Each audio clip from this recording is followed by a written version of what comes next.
Wow, this Raw just ended a few minutes ago, 2 minutes ago actually. And this Raw, I'm gonna say this, was a good Raw.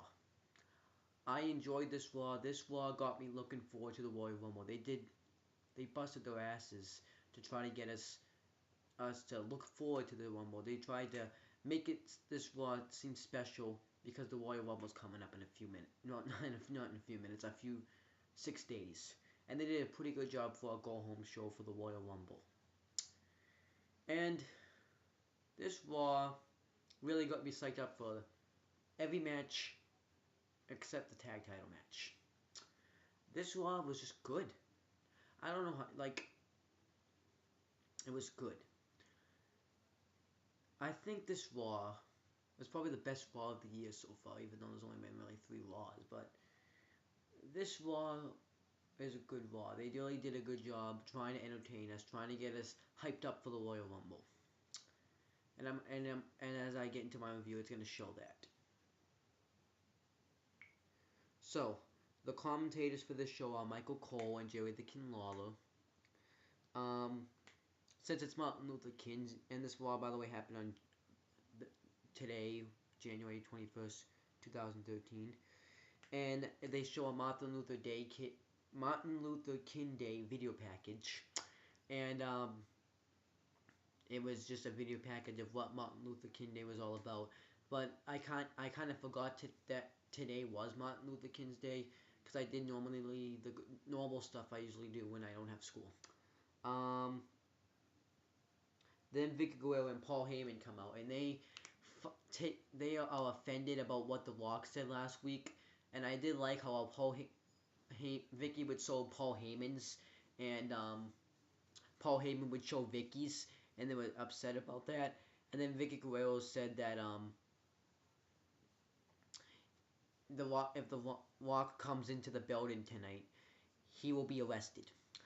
And then one of the camera crew have to tell her that The Rock's already here. So then she says that if The Rock comes in the building, he will be arrested. So then The Rock says that there was nothing gonna stop him from coming into the ring and cutting a promo and introduce his people. And then the police officers say that they can't let Rock in. They are under order. So then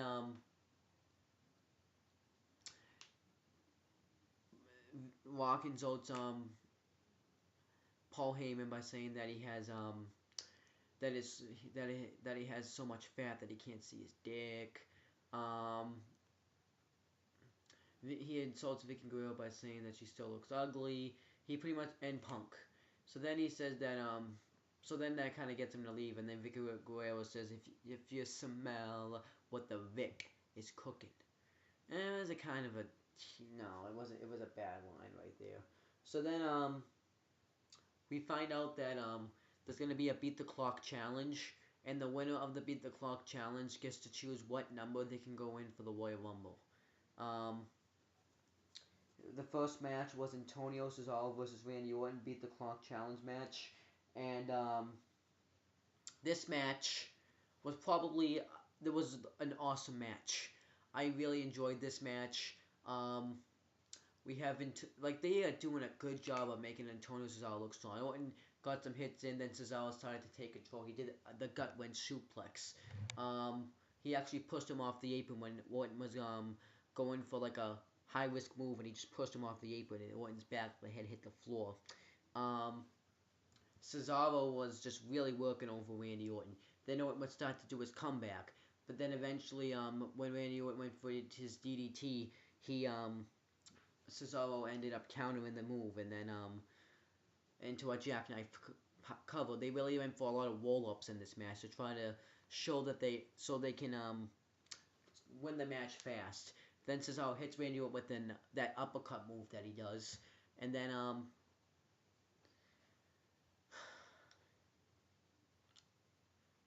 but Orton ends up kicking out. Then Cesaro throws his shoulder first into the post, gets him back in the ring. Orton But then Cesaro gets distracted by the clock, and Orton ends up hitting the RKO for the victory. Then and then his clock ends. The match ends with 11 minutes and 36 seconds. So that's not too bad. Good match right there. Then it shows the video package for Mick Foley's Hall of Fame. The Shield cuts a promo. It's like a video package promo. Pretty much everything they've been saying. The Sheamus, Randy Orton, The Miz, Ryback, and Mick Foley. That's pretty much what it was. Then we get Big Show versus Zack Ryder. During this match, Brad Maddox comes back on commentary, which I thought was awesome. Then he didn't get, but it's kind of a shame that he had to come out during this match because he didn't get. Where's your phone? Right here.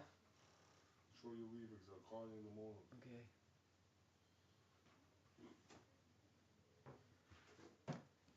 Anyways, I wish Brad Maddox could have come out in a match later on because Brad Maddox should have had more time. He just kind of came in there and he was there. I hope he does this a lot more often though because I really did like it when he did it on Main Event and he just did it tonight. I think they had him do it tonight because no one got to really see it on Main Event.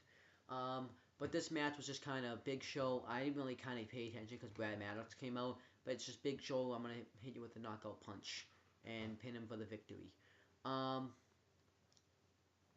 We also find out in this match that we're going to have Alberto Del Rio versus Big Show in the Last Man Standing match number 2. I thought that was pretty cool because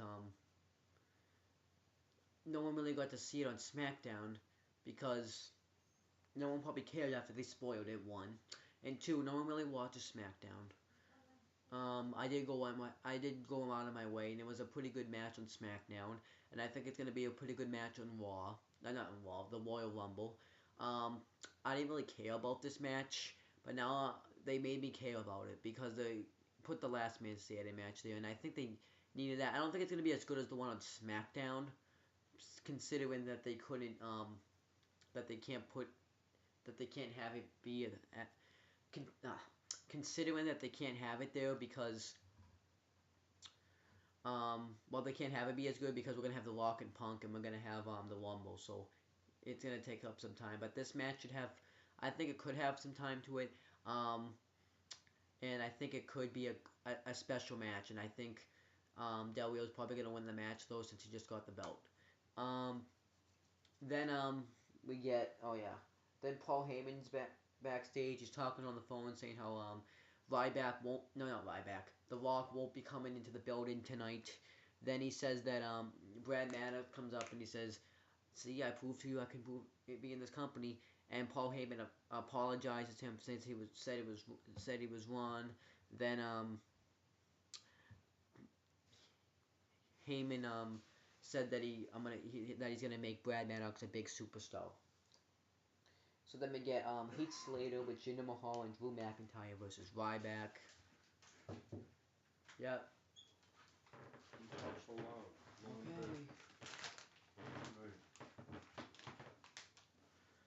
Okay. Anyways, we get Heath Slater with Jinder Mahal and Drew McIntyre versus Ryback. It was a squash match. Ryback hits him with the shell shock and wins. Then he says that it's just going to be his first Royal Rumble match, and he was made for this match, and that he's going to win the match. So I guess he's in the Rumble now. Then we get The Rock and the police backstage, and he says that you're not going to be able to keep The Rock. Eventually, The Rock's going to have to go in there, and that you're not under Vicky Rose's power protect Vicky. You're supposed to protect the people. Then he says that one of them says that they have like a ticket there to be there with their kids, and I could be doing that. And he goes to say more, but Vicky Guerrero interrupts and tells him to arrest him because I guess he's there. But the police kind of point out that that he's not actually in the building, so he's not doing anything wrong. So then Vicky Guerrero says to let him in. The Punk's about to go cut a promo, and Vicky Guerrero says that he will let him in if he apologizes, and Rock says that he's not going to apologize because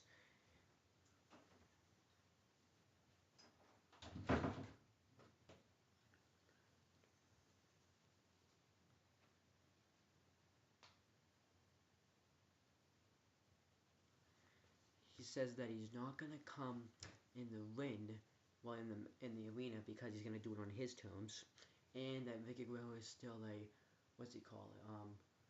He says that, bitch, you don't look good tonight. So that's why. Then we get a WWE Shop.com ad. Next week we're gonna have the Raw Roulette ad. We're gonna have Raw Roulette next week. That's pretty good. I do usually like them. My favorite one that they probably haven't done was probably. I haven't seen many of them, so I don't really know. Maybe the first, maybe that cage match with Umaga and Jeff Hardy, that was pretty good. Then we get CM Punk comes out, and he says that he's worked his whole life, because he's held the title for 428 days, and that he's worked his whole life to keep the WWE Championship. Well, not keep it, to get that title, and he's busted his ass with blood, tears, and sweat. And he's not. And now that he's now that he's gotten there, he's not gonna let anyone take it away from him, especially The Rock, because The Rock's. And he says that The Rock is electrifying. He's exhilarating. I forget. And the CM Punk just is straight wrestler. And he also says that The Rock doesn't care about this. He cares about the people. And he said that he could have chose hypocritical or just choose you guys, and he chose to be himself, and that he's not gonna let The Rock take the championship from him. And then the promo ends, which I thought was pretty good. Then we get the app ad. Then we get Dolph Ziggler with Big E, Langston, and AJ versus The Miz Beat the Clock Challenge match. I think this match was the match of the night. This was a good match. You had Miz kind of work over the leg of Ziggler for a little bit so he could soften up to get him in the figure 4 leg lock. Then Big E Langston got involved, and then Dolph started to do his normal moves. The neck breaker, he really started to work over Miz. Then Miz starts to come back. Then it gets him in the figure 4 leg lock. But AJ gets up on the apron, and Big E Langston pulls him towards the ropes.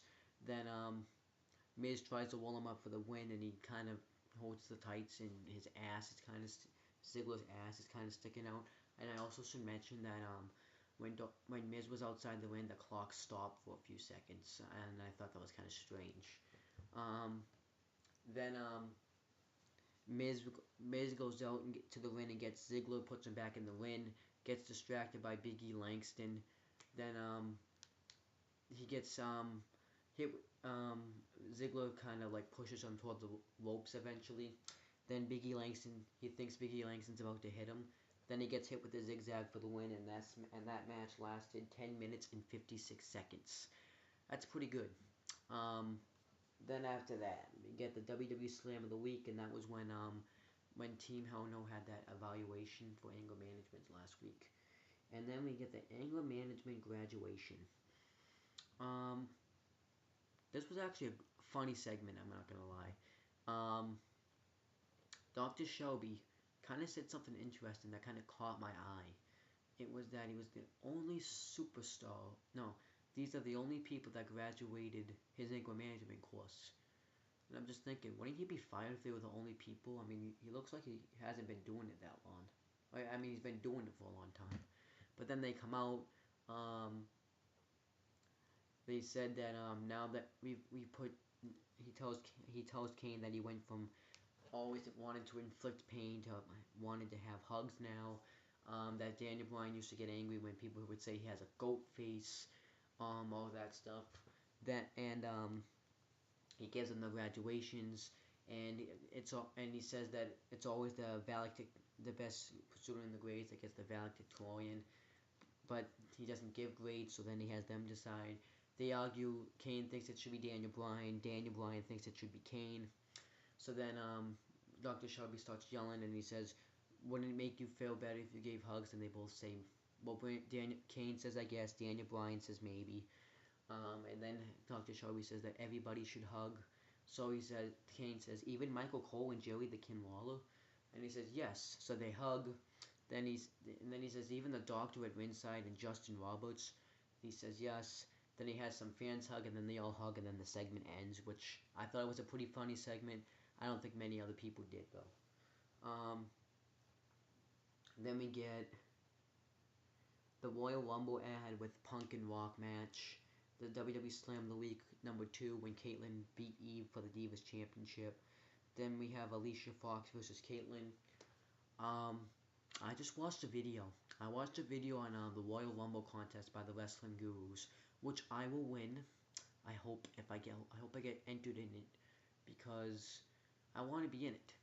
I really like doing this. I want to try to get myself as noticed as I can, and I have been doing that with these wrestling videos, all that good stuff, showing you all my wrestling stuff, all that good stuff.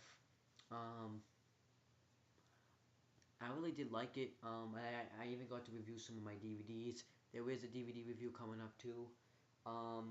But yeah, that's what I did. I don't even know how the match ended.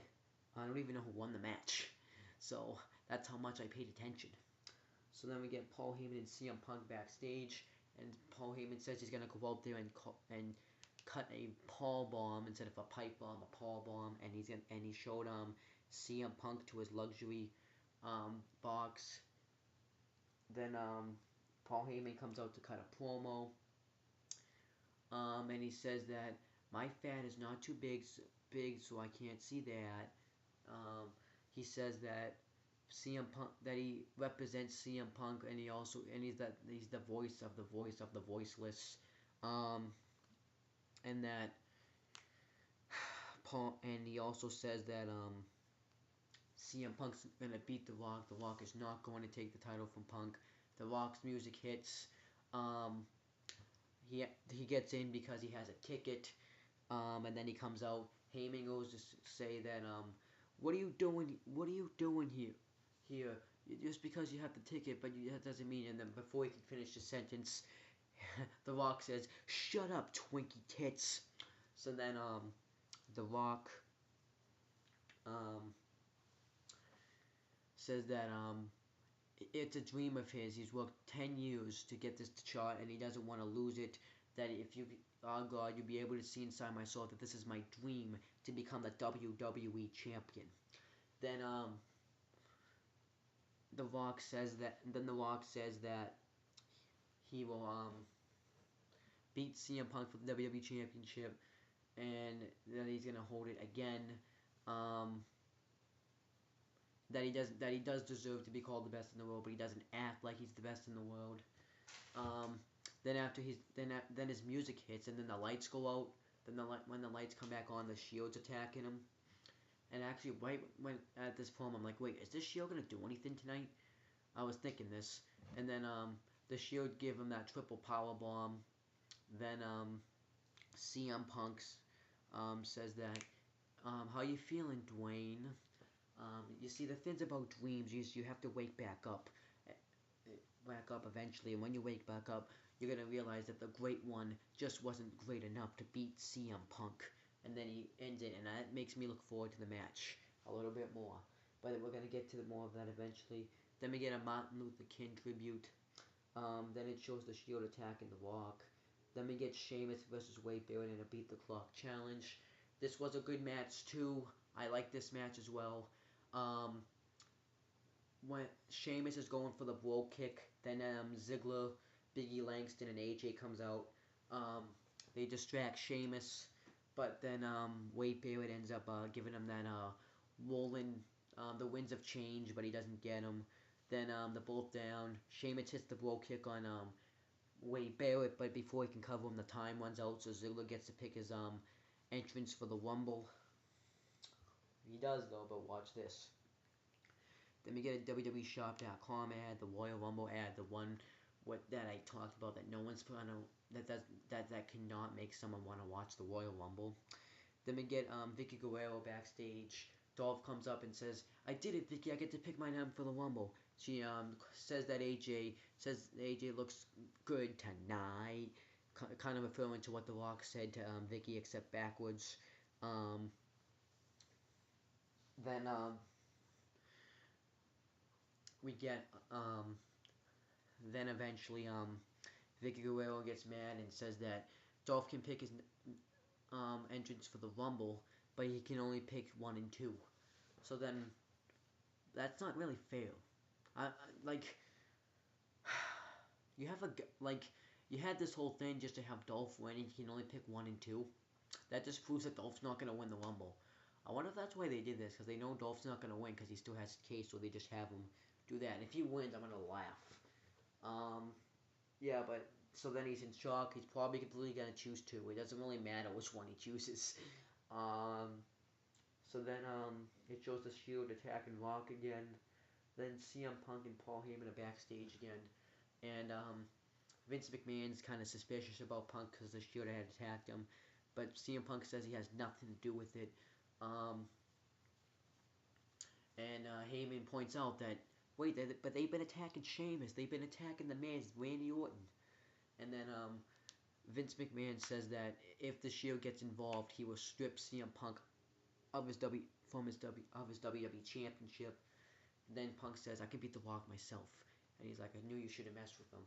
So that makes me think that I think Brock Lesnar is gonna cost The Rock the match because that's the only really logical one. Brad Maddox could, but if they have a match at Mania, he gets fucking squashed. But I think it's gonna be Brock Lesnar. They're gonna have the match at Mania. It's gonna be Brock 2. I'm kind of looking forward to that. I kind of want to see that. That's just the only logical one I can see. And Taker, I don't know who's Taker facing this year. It's kind of hard. So I don't know if he can face Cena because Cena's too, like it's gonna be impossible for him to beat Cena. But we'll see what happens. I think it's gonna most likely. I think it's gonna be Brock Lesnar costing The Rock the WWE Championship. Then it shows a SmackDown ad with the Randy Orton one again. Then we get the Raw Roulette ad. Then we get Alberto Del Rio versus Tensai. He hits a movesault that botched and he wins the match. Then I forgot to mention that Big Show counted on Zack Ryder earlier tonight. That but he says that the Royal Rumble the fans won't be counting in Spanish, and then he has them all count in Spanish. And I think when it hit 9, the fans went 10 instead of 9. But it's hard to do it in Spanish. It's really hard. And then Bob Backlund is getting inducted into the Hall of Fame. I think that's pretty cool. He has busted his ass for the business. I don't know him that well, but I did see a match of his. It was him versus let me see if I can find it on here. It was him versus Pat Patterson in a steel cage match. That was a pretty good match. I don't remember it that much, but I remember I did enjoy watching that match. I really think that's gonna be I really think he's a good addition because he kind of looks like I kind of like him and Daniel Bryan are kind of alike because they kind of look alike and they kind of have kind of like the same. Well, I haven't seen him wrestle that often. Same moves, all that stuff. I think that's why he's perfect to be in there. So then John Cena is backstage going to cut his promo. So then he cuts his promo. Okay. Now here's the thing I have a problem with. I had a problem with it being the main event, but now I don't really have a problem with it after what happened in that promo. But here's what I have a problem with, okay? I don't like it when he comes out, he's PG, and he just goes all over the place. This reminds me of that Star Wars promo that he had, and then Chris Jericho just came out and interrupted him. Like, what the fuck? Like, he doesn't just, like, he goes all over the place, and if someone had come interrupted him, he really would have interrupted himself. Then he finally gets to the point that he says that he's gonna win the Royal Rumble and go to WrestleMania, and whoever wins the Rumble gets a ticket to WrestleMania, and that superstar is gonna be him. Sheamus comes out and says that he's gonna win the Royal Rumble. The primetime players come out and they say that they're gonna win the Rumble. Randy Orton comes out and says that he's gonna win the Rumble. Who came out after him? I don't remember who came out after him. I'm not gonna think. Miz came out and said he was gonna win the Rumble. Then Team Hell No came out and said they were gonna win the Rumble. Antonio Cesaro came out and said he was gonna win the Rumble. the 3MB came out and he said that one of those members of the group is gonna win the Rumble. Then a bunch of superstars come out and they start brawling around the ring and eliminating guys left and right. Pretty much the whole locker room except for Big Show, Del Rio, Punk, and Rock. I think that's the only people I see out there. And then that's how the show ended. So that's pretty much it, guys. This Raw really got me looking forward to the Rumble. And I'll have my predictions videos up probably on CM Brothers. I plan on doing it with them. But that's pretty much it, guys. Subscribe to the stuff in the description box. Peace out.